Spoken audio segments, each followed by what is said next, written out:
Olá pessoal, tudo bem com vocês?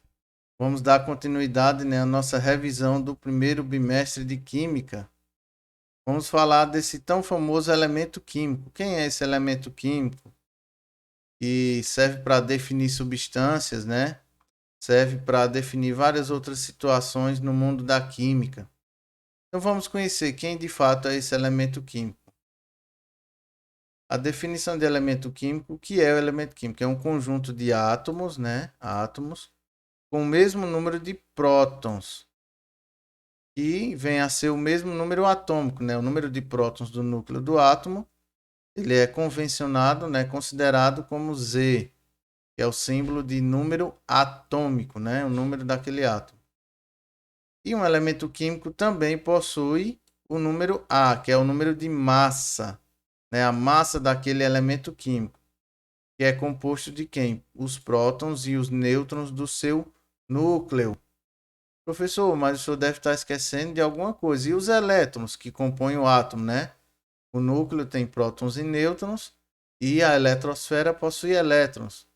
Veja só, pessoal, os elétrons têm uma massa praticamente desprezível, muito pequena, que não altera essa conta de massa do átomo, né? Então, por isso que é só considerado um núcleo massivo e denso do átomo. A eletrosfera é muito, muito pequena, a massa, então ela não é levada em conta na hora dessa conta, né? Muito pequena. Então ela é desconsiderada. Então, para considerar elemento químico mesmo, lembre-se: primeiramente, contagem dos prótons de seu núcleo. Se eu pego um monte de elemento, um monte de átomo ali, um amontoado de átomos, e todos eles têm o mesmo número de prótons no núcleo deles, ali eu estou falando do mesmo elemento químico. Se eu pegar um amontoado de átomos e a metade deles tem 10 prótons em seu núcleo e a outra metade tem 11, ali eu estou falando de dois elementos químicos diferentes. Porque o que determina elemento químico, primeiramente, é o seu número atômico, né? O número de prótons que o seu núcleo possui. Falando um pouco de história, como será? Quem será que foi o primeiro da lista da tabela de elementos químicos, pessoal? Já na alquimia, o primeiro elemento descoberto foi o fósforo, por um alquimista alemão chamado Henning Brand, né? Em meados de 1669, fervendo sua própria urina em busca do ouro. Pois a alquimia, né, tinha essa busca da pedra filosofal que transformaria tudo em ouro. E na cabeça deles, a urina era amarela, se assemelhava com a cor do ouro, então eu vou ferver aqui para ver o que é que dá. Nessa brincadeira, ele descobriu o fósforo, né? Descobriu outro material totalmente diferente. E depois, né, esses experimentos alquimistas, como vocês já sabem, foram aproveitados para nossa química clássica, né? Como a gente tem hoje. E falando de elemento químico, né? Todo elemento químico vai possuir o seu nome, que geralmente é de origem grega, latina ou outra origem, né? Pode ser. Tem um símbolo próprio, por exemplo, aqui o gás hélio, vocês estão vendo o nome aqui, helium, né? O nome em latim, e ele tem um símbolo dele, H. Quando for um símbolo de duas, por exemplo, duas letras, que tem que ser sempre a primeira é maiúscula e a outra é minúscula, né? Se você vê uma aglomeração, você vê uma fórmula que tem duas letras maiúsculas, eu estou falando de dois elementos químicos diferentes. Porque tem elementos químicos, por exemplo, que tem o símbolo deles com uma letra só. Por exemplo, o oxigênio. O símbolo do oxigênio é só a letra O. Então, se você vê oxigênio e hidrogênio, duas letras, por exemplo, grandes em uma fórmula, eu estou falando de dois elementos químicos diferentes, né? Mas se eu vejo uma letra maiúscula e uma minúscula, eu estou vendo o mesmo elemento químico. O elemento químico pode ser composto por duas letras ou por uma letra só, o símbolo dele. Né? Pode vir do latim, do grego, ou ainda uma homenagem. Homenagem a quem? A pessoas importantes da química ou a locais onde ele foi descoberto, por exemplo. né? Atualmente nós temos 118 elementos. O número 119 está sendo batalhado aí para ver se ele vem à tona. É organizado na tabela periódica. Espera aí, professor. O senhor está dizendo que o número 119 pode ser criado? Na verdade, sim. Depois que aconteceu, né, segundo a teoria do Big Bang, a expansão, os elementos foram, aquela energia, né, e a matéria foi sendo criada, e os elementos foram sendo criados, se agrupando. Então, como é que é esse processo de criação de elementos químicos, considerando que já estavam criados, né, apenas expandiram e se aglomeraram, né, segundo a teoria do Big Bang? Olha, nós temos esse processo aqui de fusão nuclear. Repare bem esse GIF aqui, pessoal. Um átomo de hidrogênio com outro átomo de hidrogênio com 3 de massa. Se funde, ó, se transforma no elemento químico hélio, libera um nêutron e libera muita energia. Ó, um deutério, né, chamado de deutério, e um trítio. Eles se fundem, né, precisam de uma velocidade muito grande. Aqui está em câmera lenta. E essa fusão nuclear, ou seja, a fusão dos núcleos, dá origem a outro elemento químico. Por quê? Veja que aqui, ó, eu vou ter dois prótons, já não é mais hidrogênio. O hidrogênio, qual é a característica dele? Ele tem um próton em seu núcleo. Quando ele passa a ter dois prótons, a partir dessa fusão aqui, reparem bem. Se eu mudei o número do núcleo, se eu alterei o número de prótons no núcleo, automaticamente eu transformo isso em outro elemento químico. Isso aí ficou bem consolidado, né, pessoal? Mudou o número de prótons, eu vi que mudou, já não é mais hidrogênio, já é gás hélio. Outra coisa totalmente, outro elemento químico totalmente diferente, com propriedades, com densidade, ponto de ebulição, tudo totalmente diferente do hidrogênio. Nós temos outro processo de criação, digamos assim, de elemento químico, a fissão nuclear, que é o contrário da fusão. Eu tenho um elemento, vou dar um zoom aqui para vocês verem, um elemento muito massivo, por exemplo, o urânio, né? Que tem um núcleo muito massivo, muito grande, denso, e ele é bombardeado com um nêutron, ele vem a se separar e se transforma em dois elementos químicos menos massivos, menos densos, né? Porque eu bombardeei esse núcleo, ele ficou instável, aí explode e se separa em dois núcleos menores. Se tenho dois núcleos menores, só é eu contar os átomos e ver em qual elemento químico ele se transformou. Porque a matéria não pode ser destruída nem criada, né? Apenas modificada. Então houve aqui o que? Uma fissão. Eu parti, eu cortei, né? Como que eu cortei aquele núcleo em dois, teve uma liberação de energia. É nisso que se baseia a energia nuclear, né? E as bombas atômicas acontecem esse fenômeno aqui de fissão nuclear. O núcleo de um átomo radioativo e pesado é bombardeado e ele fica instável e se separa em dois núcleos, em dois elementos menos massivos e mais estáveis, né? Veja só, vou voltar para vocês prestar atenção no processo. Repare aqui embaixo, ele fica instável e se separa em bário e criptônio, né? Separa em dois elementos menos massivos, mais pequenos os núcleos, né? Então é uma forma também de criar, digamos assim, outro elemento químico diferente e obter energia dessa separação. É o que está se estudando e trabalhando muito, é a base da energia nuclear, essa fissão nuclear. Seria mais vantajoso a fusão nuclear, pois ela é mais energética. Porém, as condições para que ela aconteça são extremas. Onde é que acontece fusão nuclear, professor? No Sol, né? No núcleo do Sol, o gás hidrogênio está lá, né? E a pressão e a temperatura são tão altas que os átomos colidem a uma velocidade tão incrível que seus núcleos se fundem. aí gera gás hélio. Aí esse gás hélio pode se fundir com gás hidrogênio, gerando o elemento químico número 3, né? E assim por diante. Eu vou fazendo tipo um quebra-cabeças, né? Vou fundindo, vou separando e vou variando meus elementos químicos. Considerando que tudo isso já está criado, apenas, né, vamos compondo, digamos assim, os núcleos e variando os elementos químicos. Essas são as duas técnicas de criação, né, entre aspas, de elementos químicos. São assim que eles são feitos, né?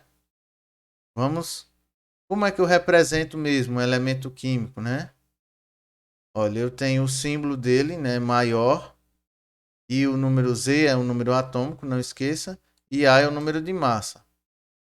Pode acontecer, pessoal, dele vir do mesmo lado, dele vir do outro lado, ou algumas tabelas mais atuais, pode acontecer do Z vir em cima e o número de massa embaixo. Lembre-se, Z é número atômico e A é número de massa. Número atômico é quem? O número de prótons do núcleo daquele elemento químico, dos átomos daquele elemento químico. E o número de massa é a soma dos prótons com os nêutrons. Certo? Ah, professor, não vai ter lá na tabela periódica dizendo quem é Z e quem é A. Eu vou ter que saber. Sim. Como é que você deduz isso? Vai ter dois números lá. Geralmente o número de massa é um número decimal. Aí você vê lá um número inteiro com uma vírgula e algumas casas decimais. Geralmente é assim. E o número atômico, o Z, é um número inteiro, né? Não tem casas decimais, é um número inteiro. Outra dica, o número de massa é um número maior que tiver entre esses dois números. Por quê? O número de massa conta prótons e nêutrons. E o número atômico eu só conto prótons. Então o número menor sempre vai ser o número atômico. E o número maior lá no símbolo vai ser o número de massa. Tranquilo com essa dica? Por exemplo, aqui, nessa tabela aqui, ele jogou o número Z para em cima, diferente dessa outra nomenclatura aqui. E eu sei que esse é o número de massa porque tem as casas decimais, porque esse número de massa, na verdade, é uma média das massas dos isótopos, que eu vou comentar em outra aula tranquilo isso. E o número menor, como eu disse a vocês, e inteiro aqui, o número de prótons do seu núcleo, que vem a ser o número atômico, né, que caracteriza o elemento químico. Isso aqui destrinchado é o que? O nome do elemento. Nitrogênio, né, do latim, o símbolo é N. Veja, uma letra maiúscula, né?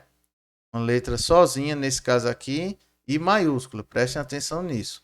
O símbolo dele é só o N maiúsculo. E olhando para esse quadrinho, né, eu percebo que ele tem número atômico 7, número de massa arredondando para 14, né? Desconsiderando essas decimais aqui por enquanto. Se o número de Z, número atômico dele é 7, ele tem quantos prótons? Se eu perguntasse a vocês, tem 7 prótons em seu núcleo. E o número de nêutrons? Se o número de massa dele é 14, na verdade ele já tem 7 prótons no seu núcleo, ele vai ter 7 nêutrons. 7 mais 7, 14. Então ele tem 7 nêutrons. Se ele não tem nenhum tipo de símbolo aqui, pessoal, mais ou menos, alguma coisa que denote a ele uma carga, né, uma carga relativa, ele está eletricamente neutro. Se ele está neutro, nem tem carga positiva, nem tem carga negativa, ele tem o número de elétrons 7. O número de elétrons, que é a carga negativa do átomo, vai ser igual ao número de prótons 7. Veja essa correlação. Se isso aqui acontece, pessoal, com um elemento químico, com um átomo, número de prótons igual ao número de elétrons, eu tenho um átomo neutro, né? Um átomo sem carga relativa. E outras informações que podem aparecer na representação de um elemento são que a atomicidade. Que é isso? Às vezes vem aqui embaixo, né? É o número de átomos da molécula mínima. Por exemplo, o gás oxigênio, por exemplo, ele se apresenta na natureza como uma molécula mínima de O2. Ou seja, a molécula para que o gás oxigênio realmente exista sempre vai ser o quê? 2 oxigênios juntos, O2, né? Nitrogênio da mesma forma. Como é que o nitrogênio aparece na natureza? Em forma de gás, N2. A molécula mínima do nitrogênio vai ser 2 átomos juntos. A do oxigênio, 2 átomos juntos. A do hidrogênio, gás hidrogênio, só um átomo. E assim vai vendo, vai acontecendo a atomicidade.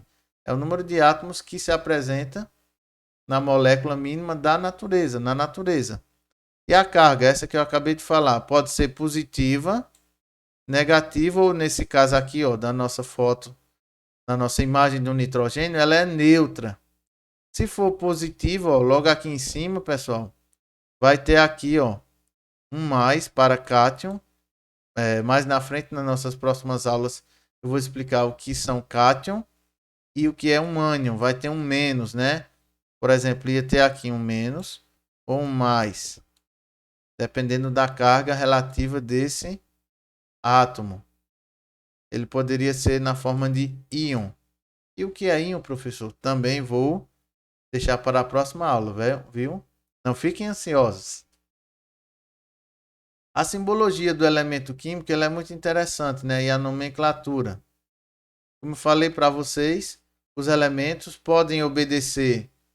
O símbolo do elemento pode obedecer seu nome, com uma letra maiúscula ou duas letras, uma maiúscula e sempre a outra minúscula. Não esqueçam disso.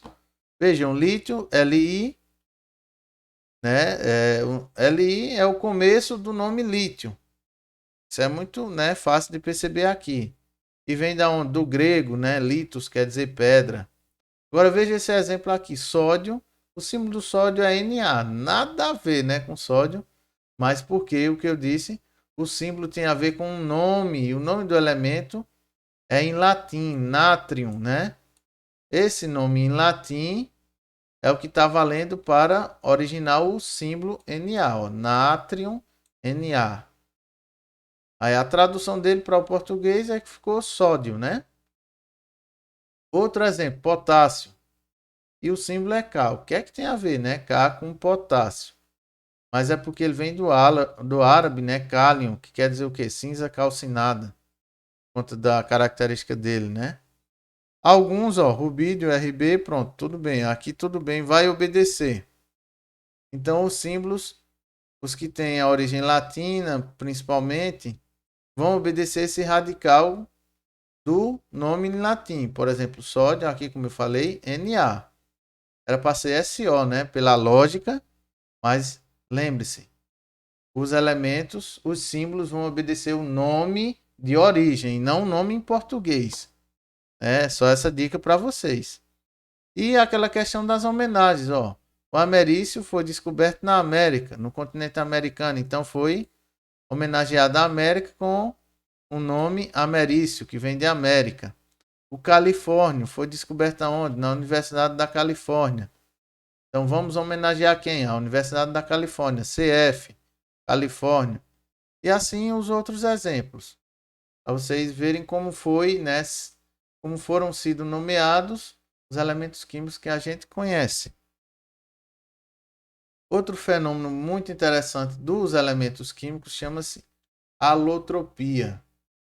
O que é isso? Vamos ver isso com muito carinho agora. O que é o fenômeno alotrópico? É um mesmo elemento químico, eu vou frisar isso aqui, mesmo elemento, viu? Mesmo elemento químico forma substâncias diferentes. Veja que interessante, o mesmo elemento químico, pessoal, formando substâncias diferentes. Mas como é possível isso? Por conta de algumas modificações naquele elemento. Por exemplo, atomicidade. A atomicidade nós sabemos que é o número de átomos que forma a molécula. Eu tenho o mesmo elemento químico, né?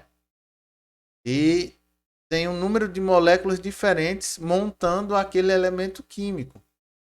E eu tenho outro fator que pode mudar, que é a estrutura geométrica cristalina daquele elemento químico, daquela molécula. Por exemplo, a disposição geométrica em seus átomos. Os átomos podem estar alinhados, podem estar em forma de pirâmide, e dependendo dessa forma, se essa forma for mudada com o mesmo elemento químico, aquela substância se transforma em outra totalmente diferente, com características, com cor, com outras características totalmente diferentes. Veja que fenômeno interessante é a alotropia. Com o fósforo, acontece essa questão da atomicidade. O fósforo branco se concentra em moléculas com 4 átomos de fósforo. Já o fósforo vermelho, né? Ele é uma cadeia, N números de átomos de fósforo compõem a molécula de fósforo vermelho, né? O fósforo negro é uma variação do branco quando é aquecido. Só para você ver que é o mesmo elemento químico que eu estou falando, fósforo, mas vai ter fósforo branco e vermelho. Oxigênio também é essa atomicidade. O gás oxigênio, a molécula, como eu falei a vocês, tem 2 átomos. Porém, o gás ozônio, que é feito de que elemento químico? É feito do elemento químico oxigênio, porém ele tem 3 oxigênios compondo a sua molécula. Veja que o número mudou e as características do ozônio em relação ao oxigênio são totalmente diferentes. Isso aqui eu vou mostrar para vocês também. Em questão da estrutura, o enxofre, estou falando do mesmo elemento químico, não esqueçam desse detalhe. Pode ter esse monocíclico ou rômbico. São 2 formas de organização dos mesmos átomos de enxofre e dá ele propriedades diferentes. E o campeão de todas as formas alotrópicas é o carbono, né? Grafita, diamante, nanotube e grafeno. Dependendo da organização geométrica desse carbono, nós temos 4 propriedades totalmente diferentes, 4 substâncias totalmente diferentes, sendo feitas do mesmo elemento químico carbono, né? Vamos ver isso de forma melhor aqui, pessoal, nas imagens. O mesmo 8 átomos formam o molécula mínima de enxofre. Esses 8 átomos, dependendo de como estão dispostos, fica como se fosse uma pirâmidezinha, 2 pirâmides unidas, ou um bloquinho como um tijolinho, dependendo de como eles estão organizados. Ozônio também, ozônio, 3 átomos e o oxigênio só 2. Fósforo branco são de 4 em 4 átomos de fósforo juntinhos aqui. E o vermelho parece uma corrente, né? Uma cadeia. Agora veja aqui o diamante, né? O diamante, o carbono, ele tem essa característica de se ligar de 4 em 4. O que é que acontece, pessoal? Veja, o grafite era como se fosse folhas, né? Uma folha em cima da outra, folhas de átomos de carbono. Já o diamante, você consegue visualizar ele como se fosse uma pirâmide estruturada, dá uma forma geométrica totalmente diferente da grafite. Isso vai refletir na substância, que são 2 substâncias totalmente diferentes. Essas são formas menos conhecidas, mas que podem ocorrer do carbono, né? O grafeno, os nanotubos, são formas tubulares, e o fulereno, que é como se fosse parece uma bola de futebol, né? E tem propriedades diferentes do grafeno, da grafita e do diamante também. Tudo muda. Vamos ver aqui mais, deixa eu limpar a tela para vocês, mais nítido essas mudanças. Olha o enxofre, pessoal, rômbico e o monocíclico. Veja que o rômbico, ele parece um cristal, né? Ele tem um brilho, ele parece ser mais duro. E o monocíclico é uma coisa mais opaco, né? Quebradiço, frágil.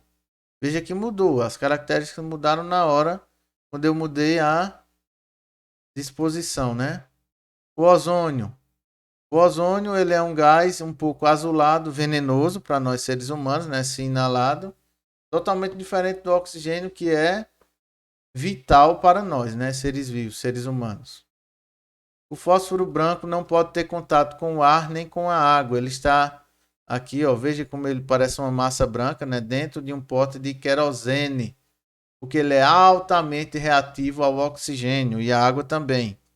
Já o fósforo vermelho, ele não tem problema com o oxigênio nem com a água. Ele está aí, fica em temperatura ambiente sem nenhuma reação química, né? Não é tão reativo igual ao fósforo branco.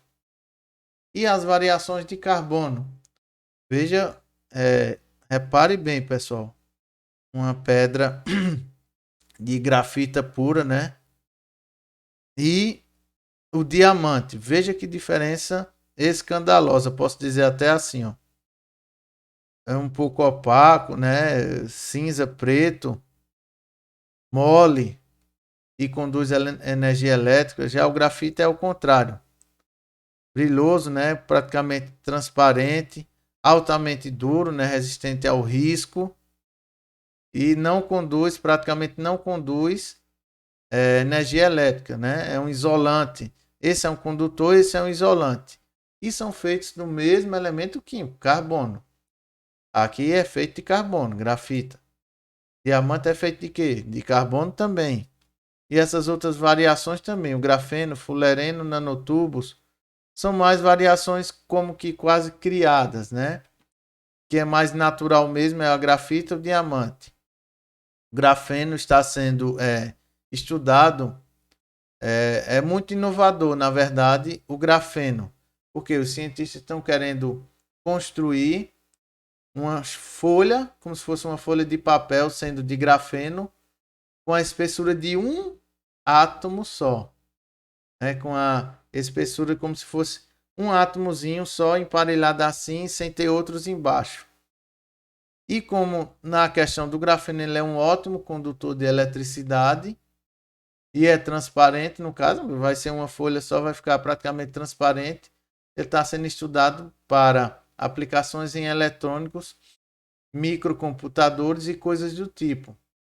Então essas formas alotrópicas nos ajudam a ver o quê? Que existem as leis da natureza, a gente começou a ver aqui e tal, na aula de hoje, os elementos químicos têm suas propriedades definidas e tudo, mas não só isso determina que uma substância seja daquele jeito. Veja que é o número de átomos da sua molécula e até a forma como esses átomos estão organizados no espaço, ou seja, sua disposição geométrica, veio a alterar as propriedades, né?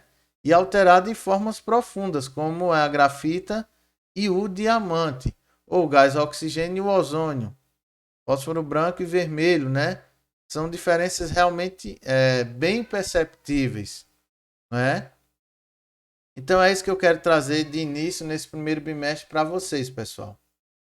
Começar a introduzir esses conceitos básicos, né, esses conceitos importantíssimos para a gente caminhar para os outros bimestres e para vocês perceberem o que?